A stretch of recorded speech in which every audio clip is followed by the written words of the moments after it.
아멘. 할렐루야. 이스라엘을 위하여 싸우시는 하나님이십니다. 그러니까 감동이 없으시죠? 왜 그런지 아세요? 내가 이스라엘이 아니니까 그래요. 이스라엘을 위하여 싸우시는 하나님이십니다. 네, 여전히 나는 이스라엘이 아니다 라고 생각을 하고 계시니까 감동이 없으신데, 좋습니다. 나를 위하여 싸우시는 하나님이십니다. 역시 피부에 다 느껴지는 게 다르죠? 여러분, 치열하게 싸움 중에 계십니까? 한 주간 어떻게 살아왔는지 모를 정도로 바쁘셨죠? 그 치열한 전쟁터에서 살아남으신 것 축하드립니다. 하나님께서 우리 옆에 있는 전우분들을 지켜주셔서 우리가 승리해서 이 자리까지 나온 줄 믿습니다. 오늘 말씀 속에서 여호수아를 우리가 묵상하면서 이제 10장에 들어왔는데 이스라엘의 수많은 전투가 이제 마무리 단계로 들어가고 있습니다. 쉽게 간략하게 띄엄띄엄 넘어가면서 전개될 텐데, 오늘 10장 전체를 보아야 하지만 시간을 생각하면 다 읽고 싶지만 읽을 수가 없어서 뒷부분의 결론 부분을 먼저 읽게 되었습니다. 그런데 이 배경을 우리가 생각해 볼 때에, 여러분, 여호수아가 아이성을 치고 또 길갈까지 이스라엘 진영에 찾아왔던 기브온 족속에게 속아서 그들과 화친 맺었던 사건을 기억하시죠? 그러고 나서 이 기브온이 이스라엘에게 제대로 한번 붙어보지도 않고 항복했다 하는 소식이 온 가나안 땅에 퍼지게 됩니다. 그러면서 가나안의 여러 소도시 중심의 나라들이 있었는데, 기브온이 항복했다? 이것은 많은 가나안 족속에게 쇼크였습니다. 충격 그 자체였어요. 왜냐하면 그럴 만한 것이 오늘 10장 2절 말씀을 보면 이 기브온이 상당한 힘을 가지고 있는 나라였기 때문에 그렇습니다. 그 가나안 여러 소수 민족들 중에 입김 좀 세다라고 알려졌던 민족이 기브온 족속인데, 이 기브온이 이스라엘과 싸워볼 생각도 한번 하지 않고 알아서 그들의 종이 되겠다고 화친하며 들어갔다라는 것이 온 가나안 민족에게 들려졌을 때에, 이거 자칫하다가는 우리도 다 같은 운명이 되겠구나 하는 생각을 하게 된 것이죠. 2절 말씀에 보니까 크게 두려워하였으니, 이는 기브온은 왕도와 같은 큰 성이며 아이보다 크고 그 사람들은 다 강함이라, 이렇게 기록하고 있어요. 지금 기브온에 대해서 왕도와 같은 큰 성이다 그러면서 앞에 이스라엘을 굉장히 고전하게 했던 아이성과 비교해도 절대 작지 않은 굉장히 크고 주민들도 강한 사람들이다라고 기록하고 있는 것을 보아서 알 수 있는 것은, 기브온의 그 항복 소식은 이 사람들이 가만히 손 놓고 있을 수 없게 만들었다는 겁니다. 근데 이 소식을 듣고 크게 두려워했던 사람이 누구냐? 앞절 1절을 보면 바로 예루살렘 왕 아도니세덱이 이 소식을 듣고 크게 두려워하였다라는 거예요. 여러분, 예루살렘 하면 이스라엘의 수도잖아요. 물론 지금 정치적 수도는 예루살렘이 아니라 텔아비브죠. 그렇지만 예루살렘은 전통적으로 예루살렘은 이스라엘의 가장 중요한 도시입니다. 시온이라 불리는 도시입니다. 그리고 쉽게 누구나 침범할 수 없는 산 위에 있는 굉장히 건장한 요새입니다. 그런데 이 요새의 왕이었던 아도니세덱이 이 소식을 듣고 큰 두려움에 사로잡힌 것이죠. 그래서 그가 이대로 있을 수는 없겠다 싶어서 한 가지 묘수를 내는데, 그것이 무엇이냐? 주변 국가의 여러 왕들을 다 모이게 하여서 우리가 이제 연합하여서 동맹을 맺고 저 기브온에게 가서 우리가 본때를 보여주자라는 겁니다. 3절 말씀에 보니까 3절, 4절, 5절 말씀인데요. 예루살렘 왕 아도니세덱이 헤브론 왕 호함과 야르뭇 왕 비람과 라기스 왕 야비야와 에글론 왕 드빌에게 보내어 이르되 내게로 올라와 나를 도우라. 우리가 기브온을 치자. 이는 기브온이 여호수아와 이스라엘 자손과 더불어 뭘 했어요? 화친하였음이니라 하니라.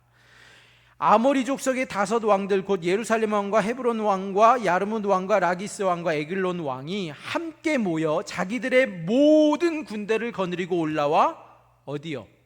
기브온에 대진하고 싸우니라. 큰일 났죠.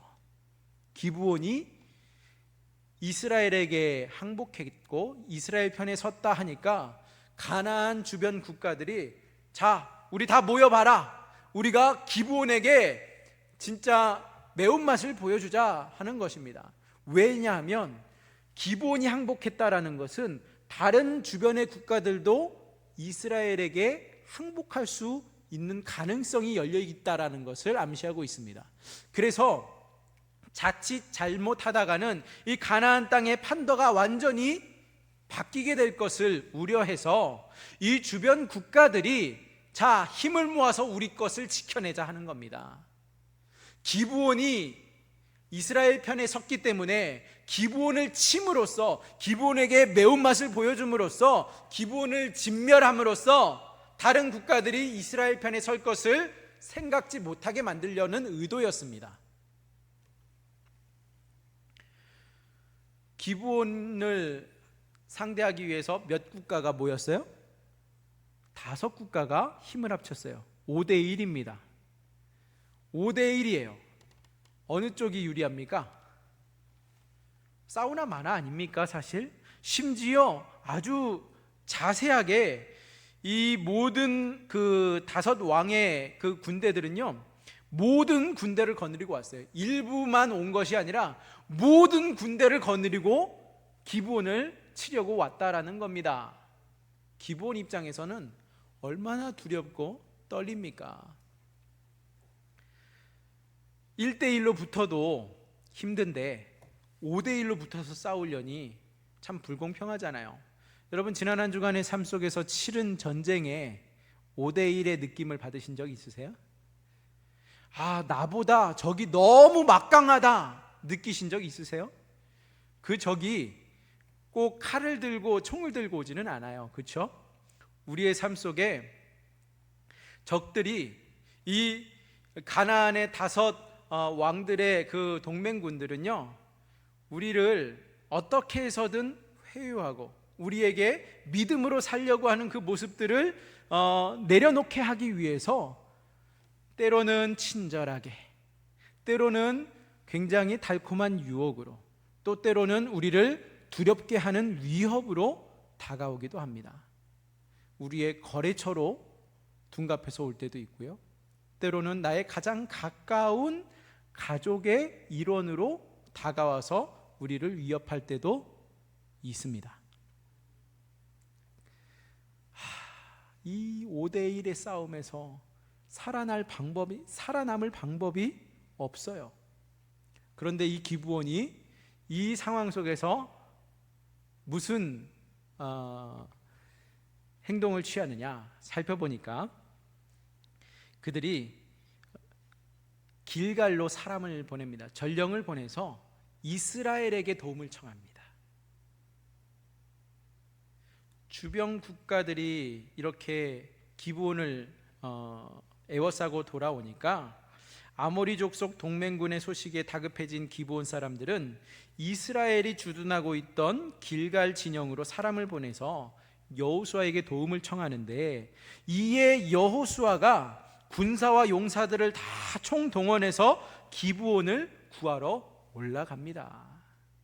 근데 우리 옆에 이 든든한 여호수아와 같은 지원군이 있다면 얼마나 힘이 날까요? 그렇죠?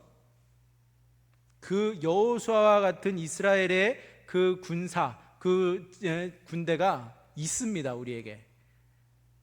아까 말씀드렸죠. 우리 옆에 있는 분들이 우리의 전우들이에요. 믿음의 싸움을 싸우는 우리의 형제들입니다. 내가 힘들 때 나를 도와줄 수 있는 이가 바로 옆에 있는 분들입니다. 교회에 나와서 기도할 때에, 또 하나님 앞에 엎드려일 때에 하나님께서는 우리의 기도를 들으시는 하나님이시잖아요. 기도하시는 분들에게는요, 성령께서 알게 하세요. 뜬금없이 전화 와가지고서 혹시 무슨 일 있어? 그런 적 있으시죠? 그러면 내가 오늘 참 힘들었는데, 내가 지금 정말 어찌할 바 몰라서 헤매고 있는데 나에게 기도의 용사를 붙여주실 때가 있다라는 거예요. 바라옵기는 서로가 서로에게 이러한 여호수아와 같은 든든한 지원군이 되어주실 수 있기를 주님의 이름으로 축복합니다. 싸움을 앞두고 있는 여호수아는요, 어떠한 심정이었을까? 지금 기브온이 도움을 요청해서 싸우러 가야 되는데 우리 싸움이 아니에요. 기브온의 문제지. 심지어 우리가 기브온과 화친할 때도 우리가 원해서 한 게 아니라 속아서 했던 것 아닙니까?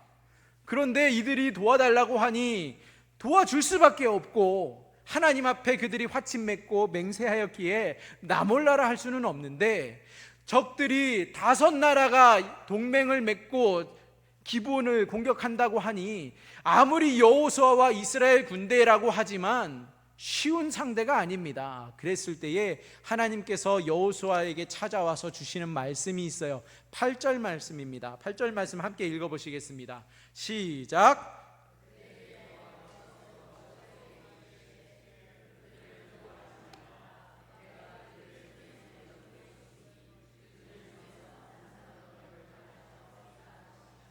아멘.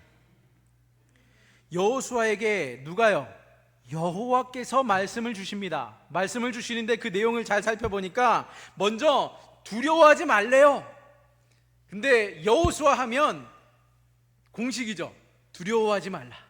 여호수아에게 유난히 하나님께서 많이 주셨던 말씀이 두려워하지 말라는 거예요.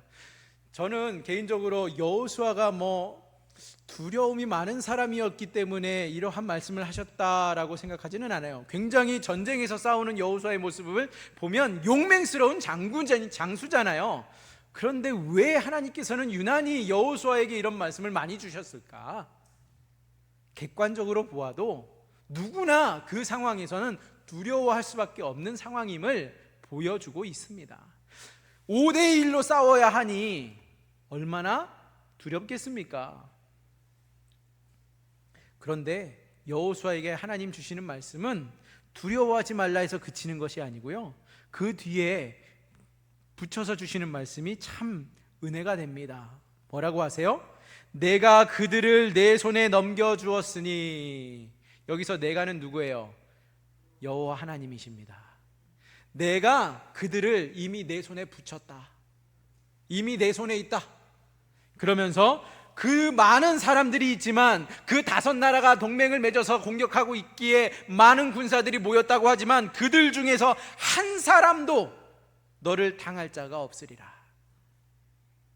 아무리 적이 많아도 그 중에 나를 당할 자가 없다. 천하무적인 거죠. 두렵습니까? 안 두렵습니까? 하나님이 이런 말씀 주셨는데 뭐가 두렵겠어요?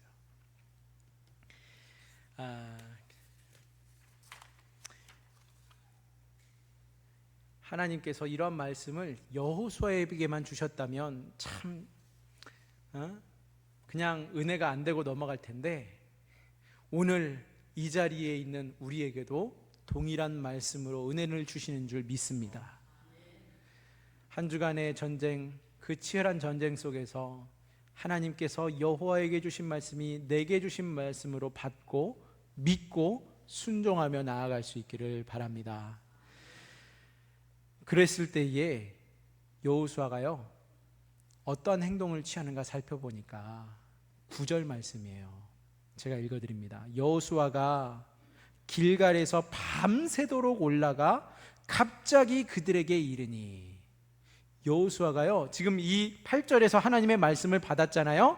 두려워하지 마. 그들을 이미 내 손에 붙였고 그들 중에 너를 이길 자 아무도 없어. 그 말씀을 들은 여호수아는요, 밤이에요. 밤인데 지체하는 모습을 보이지 않습니다. 어떻게 해요? 길갈부터 지금 기브온까지, 여러분 기억하십니까? 3일 길이었어요. 쉬지 않고 올라갑니다.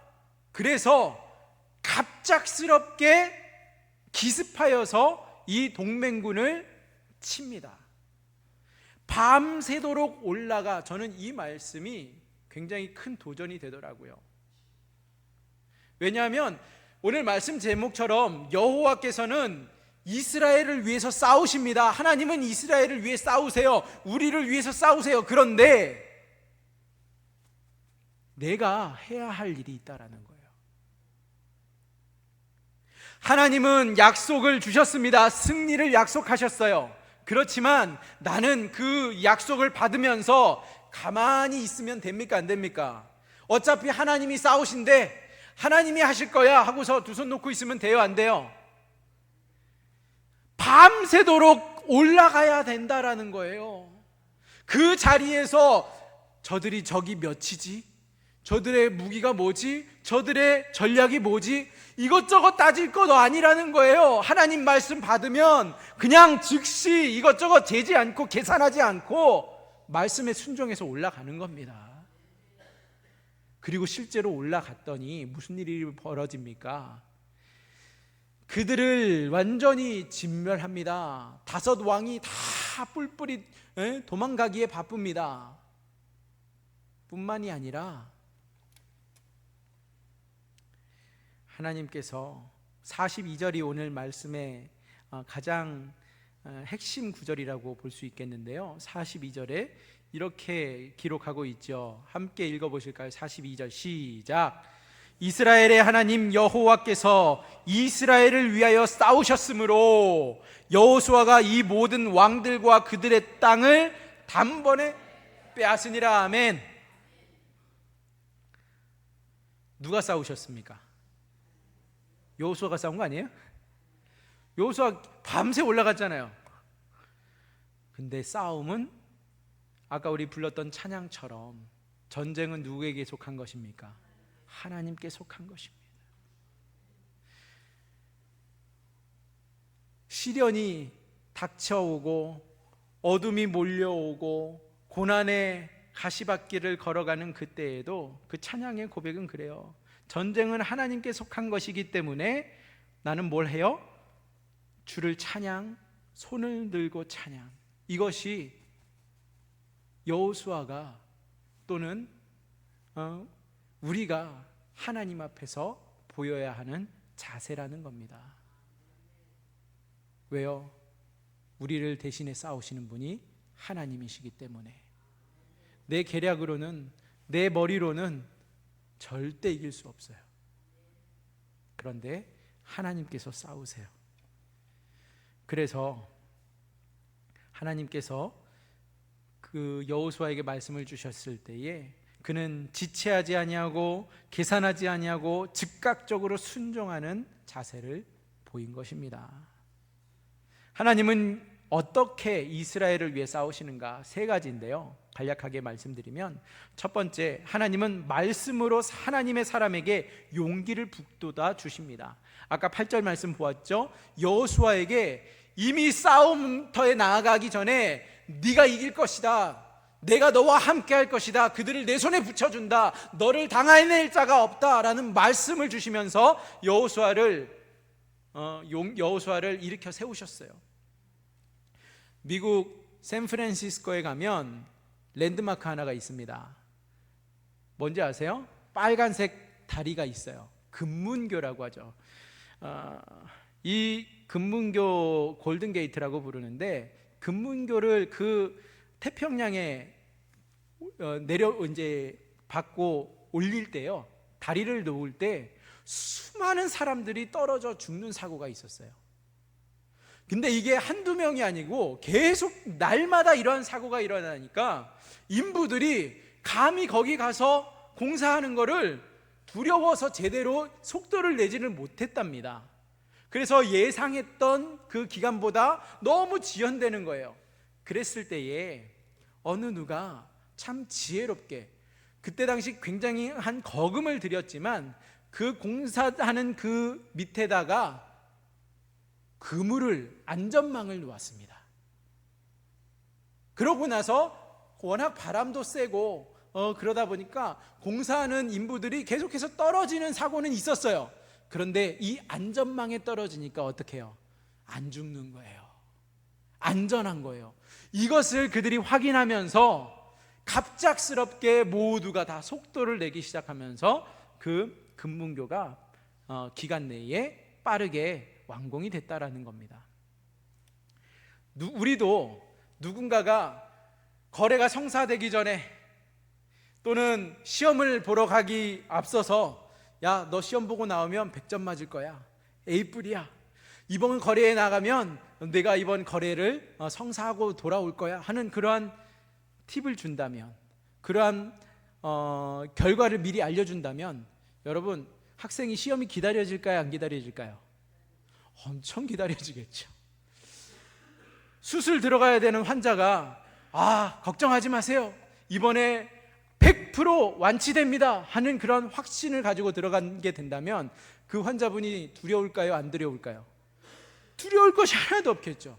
그런데 제가 딱 1년 됐는데 심장에 스텐트를 한 지 누구나 다 하는 가벼운 시술이지만 제가 그때 저에게 있어서는 인생 최대의 사건이었어요. 병원에 처음 입원하고 처음 칼을 대는 거였기 때문에. 그런데 그때 제가 작년에도 말씀드렸지만 저에게 간호사분이 먼저 와가지고 서명을 하게 하는 종이에 보니까 의사분들 늘 최악의 경우를 따지잖아요.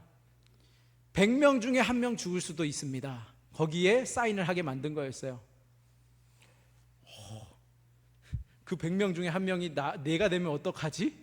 하는 그러한 두려움에 사인은 하지만 굉장히 두렵고 찝찝했던 기억이 있습니다. 그런데 여호수아에게 주신 말씀처럼 걱정하지 마, 안전해, 잘 될 거야 하는 말씀을 하나님께서 우리에게 확신으로 주신다면 아무렇지도 않게 들어가겠죠. 아무렇지도 않게 시험장에 들어갈 것입니다. 아무렇지도 않게 그 바이오와의 미팅에 들어갈 거예요. 그렇지 않겠습니까? 하나님께서는 이렇게 우리에게 말씀으로 용기를 북돋아 주시는 하나님이십니다. 두 번째, 하나님께서는 이스라엘을 위해 어떻게 싸우시느냐? 하나님은 능력으로 이스라엘을 위해 더불어서 싸우시는 하나님이시라는 사실이에요. 더불어서 싸우시는 하나님, 하나님의 능력으로 싸우신다라는 거예요. 11절 말씀인데요, 11절 말씀 보실까요? 11절 말씀 시작. 그들이 이스라엘 앞에서 도망하여 베토론의 비탈에서 내려갈 때에 여호와께서 하늘에서 큰 우박덩이를 아세가에 이르기까지 내리심에 그들이 죽었으니 이스라엘 자손의 칼에 죽은 자보다 우박에 죽은 자가 더 많았더라. 아멘. 할렐루야. 누가 죽이신 거예요? 이스라엘의 칼은 피했을지 모르지만 하나님의 손은 피할 수가 없더라는 거예요.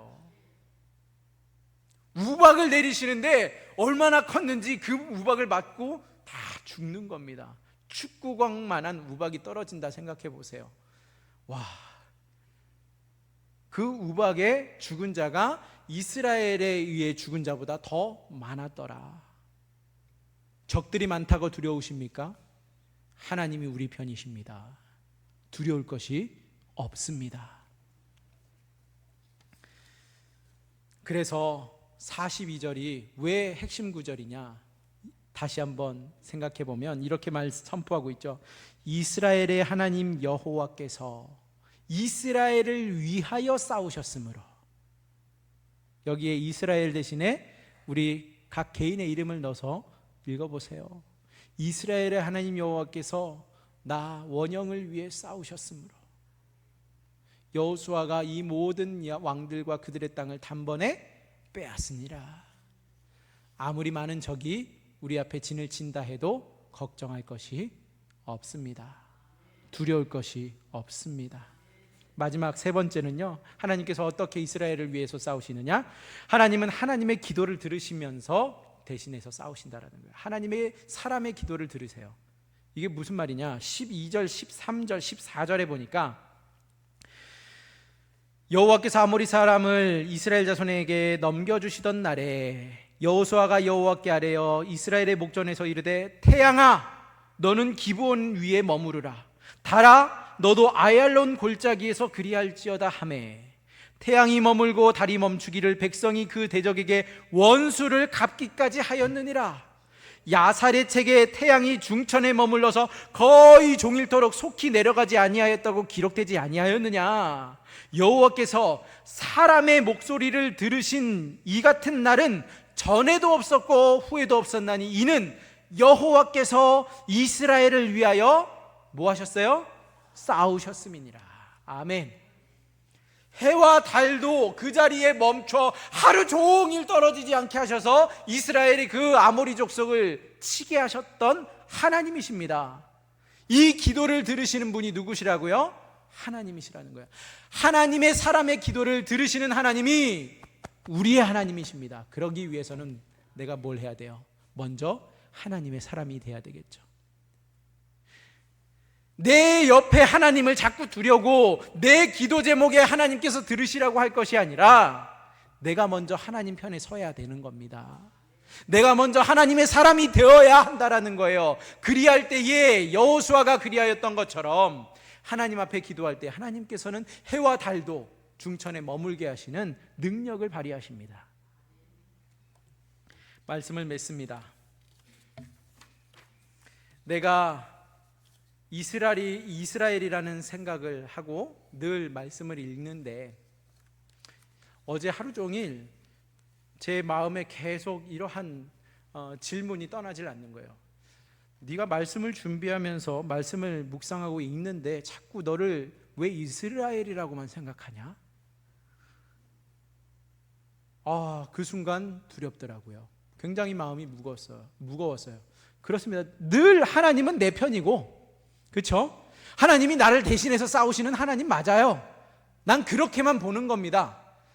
그런데 내가 정말 하나님의 백성 이스라엘처럼 신뢰하면서 순종하고 살아가고 있느냐 했을 때에 내가 정말 이스라엘처럼 하나님의 말씀 앞에 반응하지 못하고 있는 것 같다라는 그 무거운 마음을 떨쳐버릴 수가 없었어요.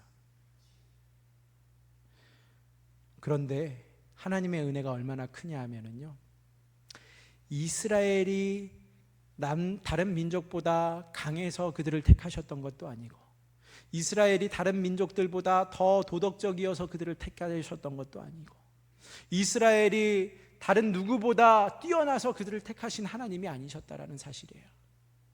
하나님께서는 일방적으로 무조건적으로 우리를 사랑해 주셨고 우리를 자녀 삼아 주셨습니다. 하나님의 그 은혜가 큽니다. 우리가 이스라엘이라는 사실을 우리가 다시 한번 확인하고 기억할 때에 하나님의 그 말씀에 하나님의 자녀로서 영적 이스라엘로서 우리가 순종하며 나아갈 수 있기를 바랍니다. 나의 행동이, 나의 생각이, 나의 자세가, 나의 태도가, 나의 언행이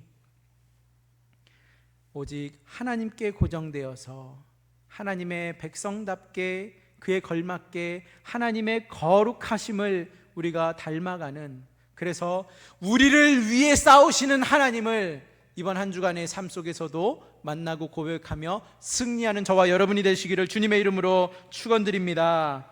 하나님 감사합니다.